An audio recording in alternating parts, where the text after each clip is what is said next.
ओम गजानन नमो नमः। श्री गजानन नमो नमः।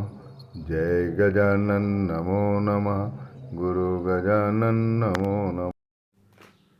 मैं सबको प्रणाम करता हूँ। 35वें अध्याय की सार कथा चल रही साईं जीवनी की।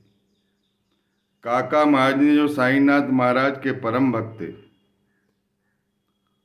उनके मित्र की कथा आपने सुनी। उसमें थोड़ा सा अंश शेष रह गया था, मैं उसे बताना चाहता हूँ।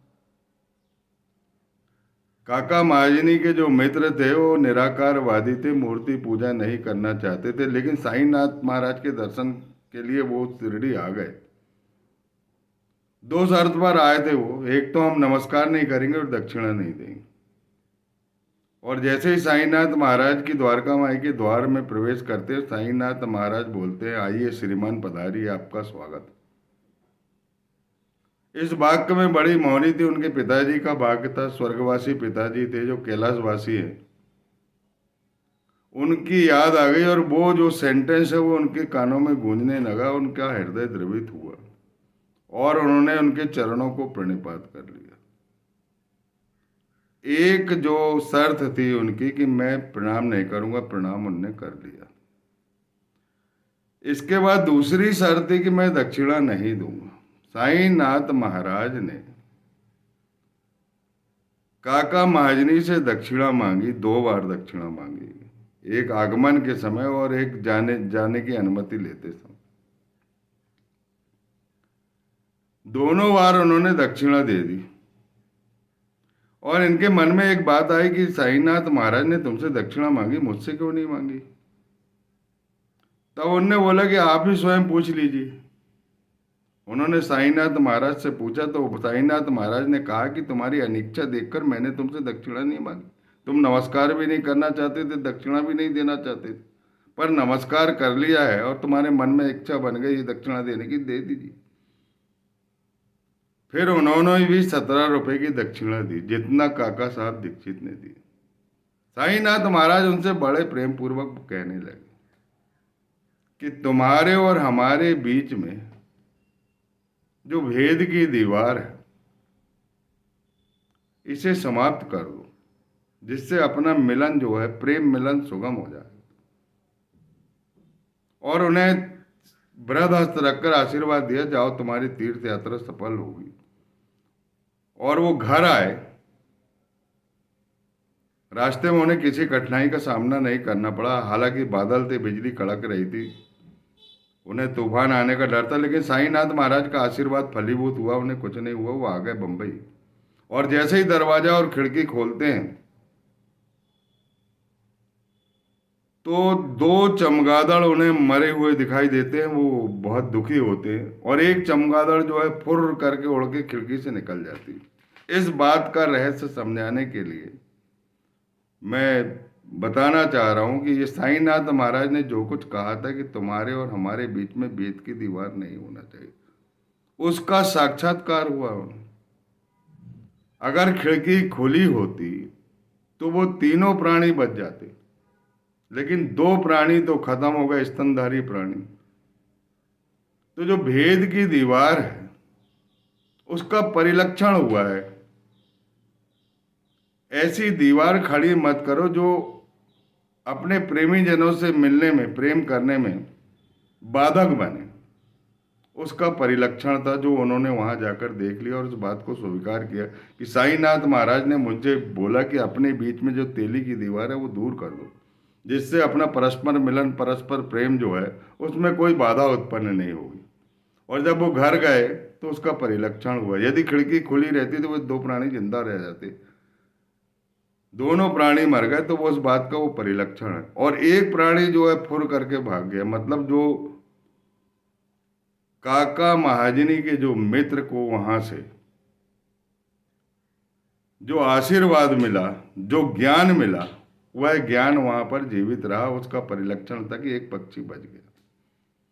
और यदि इसी तरह बंद दरवाजे रहेंगे, भेद और विभेद की दीवार, भेद दृष्टि की दीवार अगर रहेगी, तो ऐसे ही मरते रहेंगे, कभी कुछ नहीं मिलेगा। इस बात का परिलक्षण हुआ। वो साईनाथ महाराज ने उन्हें एहसास करा दिया। अब काका महाजनी के एक सेठ जिनका नाम है सिंह ठक्कर, जेठाभाई सॉलिसिटर एक फर्म, और वो काका महाजनी के सेठ हैं और उसी फर्म के वो व्यवस्थापक थे, और हमेशा वो साईं साईं का नाम जपते थे। और ये जो सेठ थे ये सदैव जो है अशांत बने रहते थे, यहाँ वहाँ घूमते रहते थे, भटकते रहते थे। कहीं इन्हें सब कुछ था, इनके पास ईश्वर का दिया हुआ सब कुछ था, लेकिन यहाँ वहाँ जाने की आदत थी उनकी। मन उनका अशांत बना रहता था। सब कुछ होने के बाद कई लोगों को अशांति बनी रहती, उसके लिए कौन क्या कर सकता है। वो साईनाथ महाराज की परीक्षा लेने की दृष्टि से मन में उनके था काका महाजनी के साथ, अपने व्यवस्थापक के साथ शिरडी आए।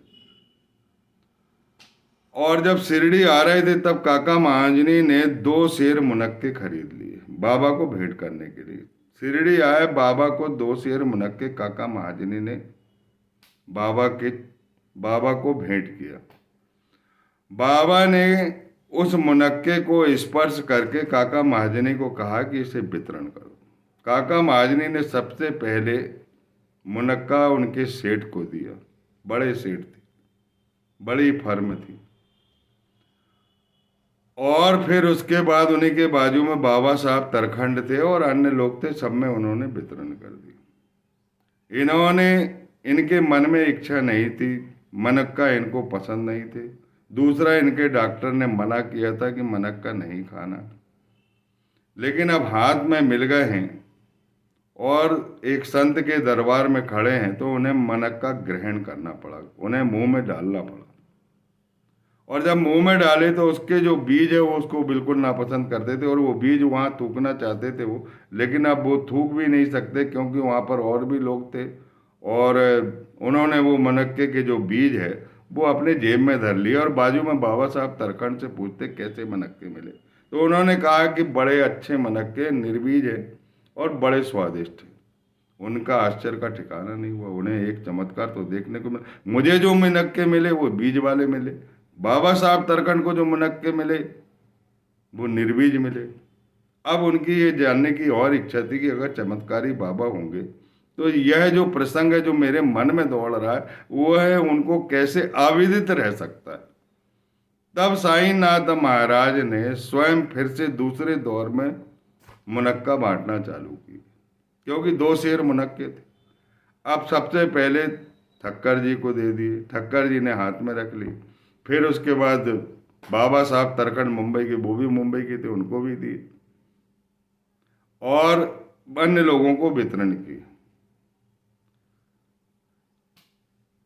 तब वो खा नहीं रहे थे ठक्कर जी, तो साईनाथ महाराज ने करो क्या, खाओ, ग्रहण करो। तब उन्होंने ग्रहण किया तो बहुत निर्बीज और बड़े स्वादिष्ट लगे।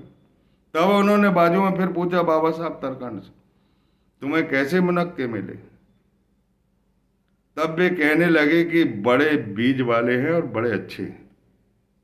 अरे, पहले दौर में इनको ऐसा हुआ, दूसरे दौर में ऐसा हुआ, बड़ा चमत्कार लगा। 2 चमत्कार देखने को मिल गए। अब तीसरा चमत्कार और देखना चाहते हैं। यदि बाबा ने तीसरे दौर में काका महाजनी से यह प्रसाद वितरण आरंभ किया तो अपन समझ जाएंगे कि बाबा बड़े चमत्कारी।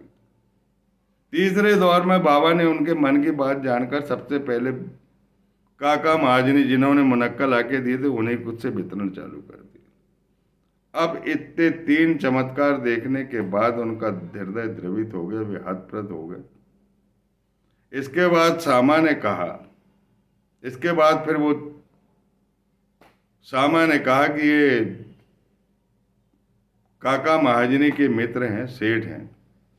तो साईनाथ महाराज ने बोला कि ये काका महाजनी के मित्र कैसे हो सकते, ये तो बड़े विचित्र हैं। और इसके बाद वे चले जाते, फिर मध्याह्न आरती में आते हैं। तब सामा पुनः सिफारिश करता है सेठ जी की। तो साईनाथ महाराज बड़े प्रेम से बोलते हैं कि ये सनकी मस्तिष्क वाला एक सभ्य पुरुष था जो स्वस्थ और धनी और शारीरिक और मानसिक विपत्तियों से मुक्त रहने के बाद भी अशांत बना रहता था, यहाँ को वहाँ भटकते रहता था। उसकी भटकने की आदत पड़ गई थी और व्यथा और चिंता ना होने पर भी अपने चिंतित और व्यथित रहता था, दुखी रहता था, अपने आप यहाँ वहाँ भटकते रहता था। कोई निर्दिष्ट स्थान का उन्होंने चयन नहीं किया। मैंने उनसे कहा कि आप अपना एक इच्छित स्थान चुन लीजिए, एक निर्दिष्ट स्थान चुन लीजिए, और यहाँ वहाँ भटकने से, भटकाव से कोई आवश्यकता नहीं, जिंदगी में ठहराव नहीं आएगा। तब ठक्कर जी को एक और ये प्रमाण मिल गया कि ये मेरी ही बात कर रहे हैं। वो जो उन्होंने जो कहानी बताई सामा को, सामा ने सिफारिश की थी और सामा ने एक सभ्य पुरुष की जो कहानी बताई वो सीधे ठक्कर के स्वभाव में थी। और वो ठक्कर साहब ये जान गए कि ये मेरी कहानी सामा को बता रहे हैं। उनका हृदय और भी द्रवित हुआ और वे आश्चर्यचकित हो गए, और उन्होंने साईनाथ महाराज को प्रणाम किया।